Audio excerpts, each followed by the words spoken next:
அன்புள்ள சகோதர சகோதரிகளே, உங்களுக்கு ஒரு நற்செய்தி. நாம் வரவிருக்கும் 2025 ஆண்டு ஜனவரி 1 365 நாட்களுக்கும் 365 தலைப்புகளின் கீழ் வேத வசனங்களை வாசித்து பகிர இருக்கிறோம். நீங்கள் இதை அனுதினமும் கேட்டு தியானித்து ஆசீர்வாதத்தை பெற்றுக்கொள்ளுமாறு கேட்டுக்கொள்கிறோம். அது மட்டுமல்ல, இதை சப்ஸ்கிரைப் செய்து உங்கள் நண்பர்களிடமும் பகிர்ந்து கொள்ளுமாறு அன்புடன் கேட்டுக்கொள்கிறோம். நன்றி.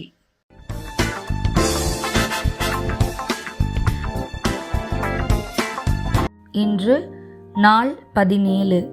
தலைப்பு கவலை. மத்தேயு 6:25-34 வரை. ஆகையால் எண்ணத்தை உண்போம், எண்ணத்தை குடிப்போம் என்று உங்கள் ஜீவனுக்காகவும், எண்ணத்தை உடுப்போம் என்று உங்கள் சரீரத்துக்காகவும் கவலைப்படாதிருங்கள் என்று உங்களுக்கு சொல்கிறேன். ஆகாரத்தை பார்க்கிலும் ஜீவனும், உடையை பார்க்கிலும் சரீரமும் விசேஷித்தவைகள் அல்லவா?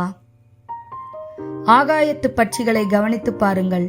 அவைகள் விதைக்கிறதுமில்லை, அறுக்கிறதுமில்லை, களஞ்சியங்களில் சேர்த்து வைக்கிறதுமில்லை. அவைகளையும் உங்கள் பரமபிதா பிழைப்பூட்டுகிறார். அவைகளை பார்க்கிலும் நீங்கள் விசேஷித்தவர்கள் அல்லவா? கவலைப்படுகிறதுனாலே உங்களில் எவன் தன் சரீர அளவோடு ஒரு முழத்தை கூட்டுவான்? உடைக்காகவும் நீங்கள் கவலைப்படுகிறதென்ன? காட்டு புஷ்பங்கள் எப்படி வளர்கிறதென்பதை கவனித்து பாருங்கள். அவைகள் உழைக்கிறதுமில்லை, நூற்கிறதுமில்லை. என்றாலும் சாலமன் முதலாய் தன் சர்வ மகிமையிலும் அவைகளில் ஒன்றை போலாகிலும் உடுத்தியிருந்ததில்லை என்று உங்களுக்கு சொல்கிறேன். அற்ப விசுவாசிகளே, இன்றைக்கு இருந்து நாளைக்கு அடுப்பிலே போடப்படும் காட்டு புல்லுக்கு தேவன் இவ்விதமாய் உடுத்துவித்தால் உங்களுக்கு உடுத்துவிப்பது அதிக நிச்சயம் அல்லவோ? ஆகையால் எண்ணத்தை உண்போம், எண்ணத்தை குடிப்போம் என்று கவலைப்படாதிருங்கள். இவைகளெல்லாம் அஞ்ஞானிகள் நாடி தேடுகிறார்கள். இவைகளெல்லாம் உங்களுக்கு வேண்டியவைகள் என்று உங்கள் பரமபிதா அறிந்திருக்கிறார். முதலாவது தேவனுடைய ராஜ்யத்தையும் அவருடைய நீதியையும் தேடுங்கள். அப்பொழுது இவைகளெல்லாம் உங்களுக்கு கூட கொடுக்கப்படும். ஆகையால் நாளைக்காக கவலைப்படாதிருங்கள். நாளைய தினம் தன்னுடையவைகளுக்காக கவலைப்படும். அந்தந்த நாளுக்கு அதனதன் பாடு போதும். பிலிப்பியர் 4:6-7 வரை. நீங்கள் ஒன்றுக்கும் கவலைப்படாமல் எல்லாவற்றையும் குறித்து உங்கள் விண்ணப்பங்களை ஸ்தோத்திரத்தோடே கூடிய ஜெபத்தினாலும் வேண்டுதலினாலும் தேவனுக்கு தெரியப்படுத்துங்கள். அப்பொழுது எல்லா புத்திக்கும் மேலான தேவ சமாதானம் உங்கள் இருதயங்களையும் உங்கள் சிந்தைகளையும் கிறிஸ்து இயேசுவுக்குள்ளாக காத்துக்கொள்ளும். 1 பேதுரு 5:6-7.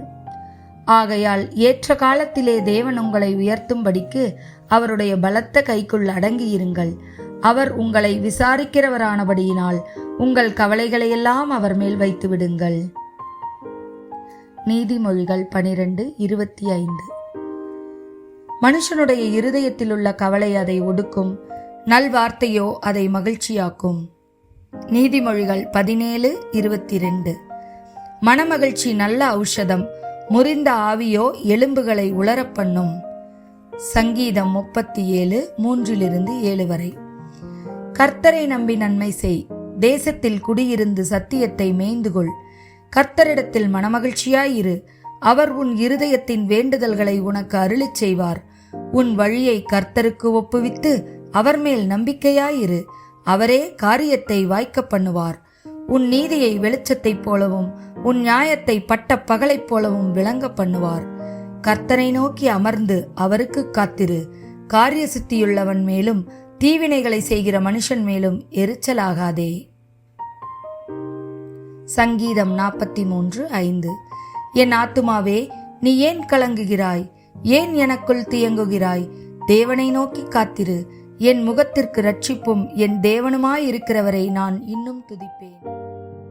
பிலிப்பியர் 4:19. என் தேவன் தம்முடைய ஐஸ்வர்யத்தின்படி உங்கள் குறைவையெல்லாம் கிறிஸ்து இயேசுவுக்குள் மகிமையிலே நிறைவாக்குவார். ஆமென்.